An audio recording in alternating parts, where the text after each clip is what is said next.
My name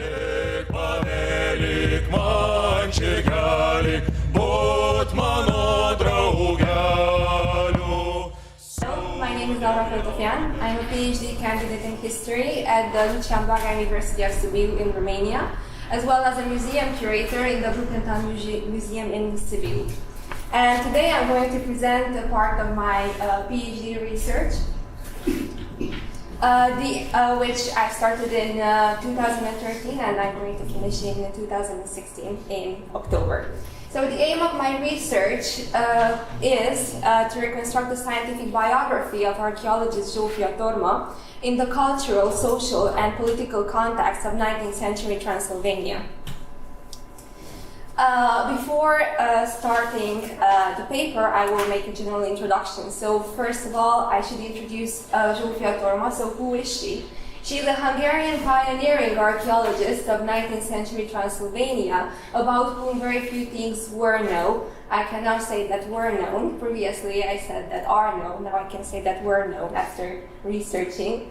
And she had an important role in the development of prehistoric archaeology in Transylvania.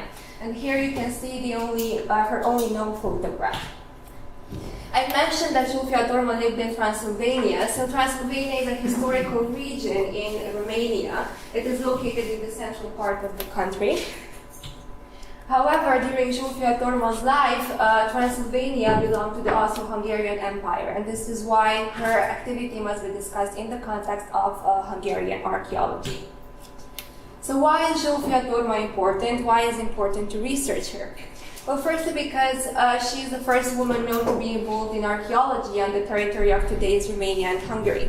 She is also the first person who excavated the Neolithic and Copper Age settlement of Tudas Lunca, which is one of the most important prehistoric sites in today's Romania. So in order to familiarize you with the geography of the region, the site of Tudas Lunca is located in southwestern Transylvania on the left bank of the Moh'd River. Zsófia Torma's researches had amazing results. In a very short amount of time, she managed to create an archaeological collection which towards the end of her life comprised over 10,000 objects. And this collection is still a reference point for today's archaeologists. She is also known for her extremely vast scientific correspondence, which allowed her to develop a large and strong academic network. And knowing that this scientific correspondence exists was a good starting point for my research. And it actually allowed me to find out a lot of interesting information about the knowledge production and the knowledge exchange in 19th century, between 19th century Transylvania and the rest of Europe.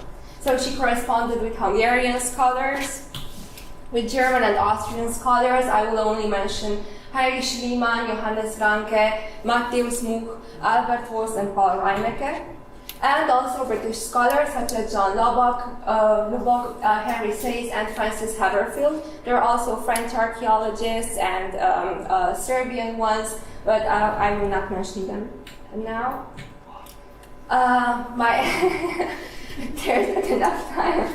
So what are my main sources? Mostly archival documents, secondly 19th century and 20th century scientific publications, 19th century Hungarian German press, and I've also added the interviews. These actually belong to the second part of my thesis, but I thought it would be interesting to mention them.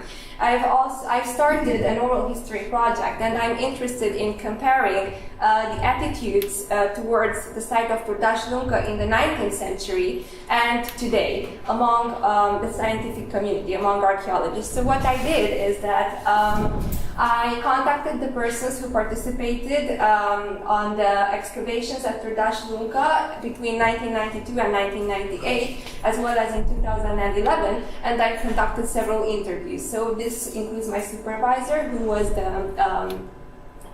is leading the excavations, and also archaeologists. Many of them were students, so it's interesting to see how this site formed them as archaeologists. So the aim of my paper is to present the archives and the archival documents, my experience of working in archives and with archival documents from the perspective of a museum's worker, so from my perspective as a curator. So I selected several aspects which I considered to be important for me to present today. So I will talk about the differences and similarities between archival materials and between the institutions which host the materials that I've studied, about problems that I encountered in archives, about the main results of my research, and lastly about digital collections and public engagement, because as a curator I always have to think about the public. So during my research, I've worked in institutions from Romania and Hungary. There are 7 institutions. There are more across Europe, but due to the short amount of time, just 3 years for PhD research, I've only managed to visit these 7 institutions. There are also other institutions, for example, in Russia that host documents concerning Zsófia Torma. In Oxford, for example, the Ashmolean Museum. So these institutions are quite dispersed, as you can see. I won't enumerate them. It's important to remember that there are 3 national museums, 1 county museum, 1 county archive, and 1 national library. So it's interesting to see how all these institutions treat these documents. And so during my work, I managed to identify over 1,000 documents which were written by Zsófia Torma to Zsófia Torma, or that include her name. The most relevant documents are located in the county archive in Transylvania. There are more than 500 documents which comprise detailed information about her scientific and personal life. And the other 6 institutions hold less documents, and the information comprising these documents is mostly about Zsófia Torma's scientific activity. So, but each institution is important from a certain point of view. So, for example, some hold her final letters, some her draft letters, and some letters from scholars. And they all complete each other. So there is a great variety of documents, such as letters, draft letters, manuscript, diaries, genealogical tables, receipts, name cards, and others.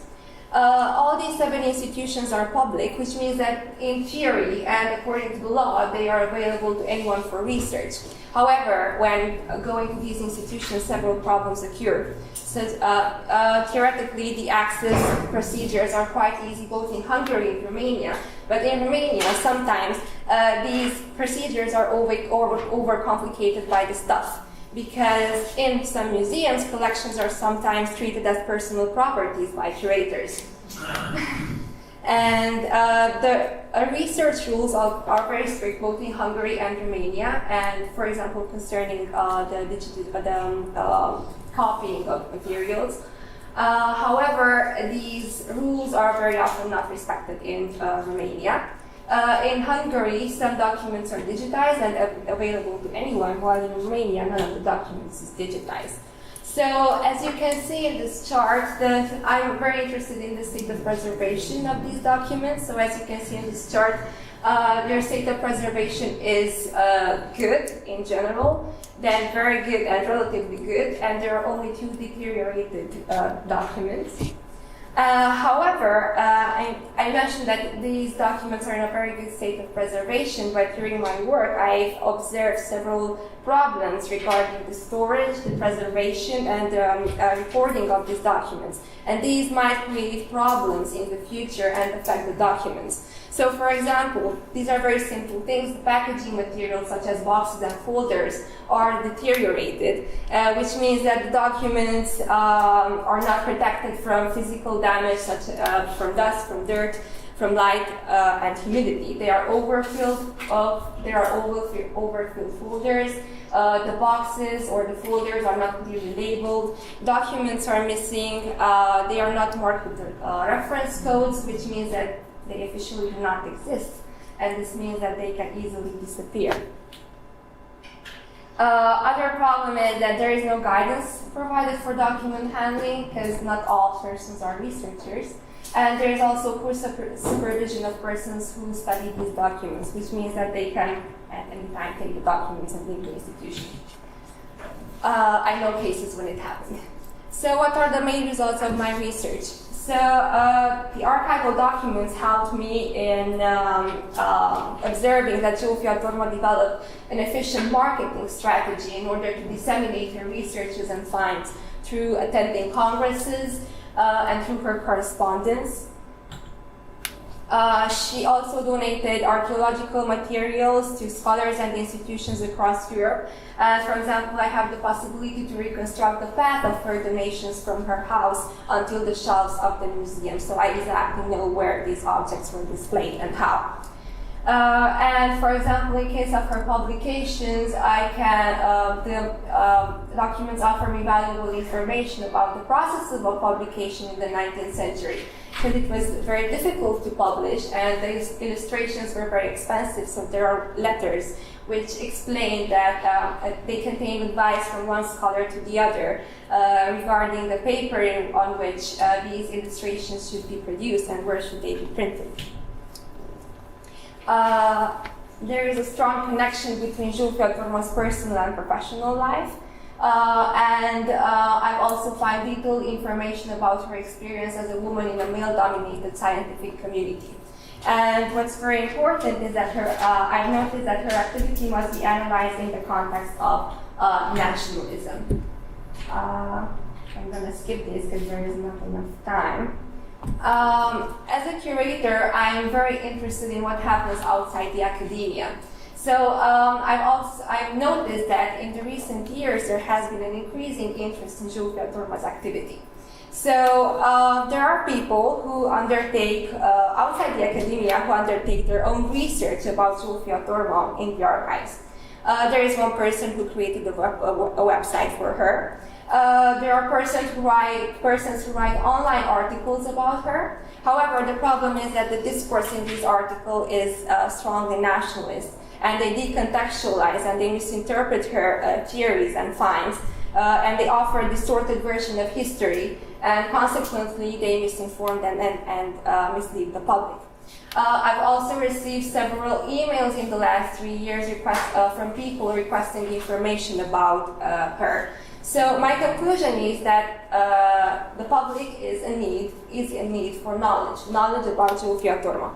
So my question was, how can I respond to the public's need in an engaging way? And it occurred to me that a digital collection might be a good solution, because a digital collection allows us to inform the public, to educate the public, to engage the public. It allows us to preserve the documents, to offer wider access to the documents, and to enable and make future research easier. So actually a digital collection would answer to all the problems that I've presented before.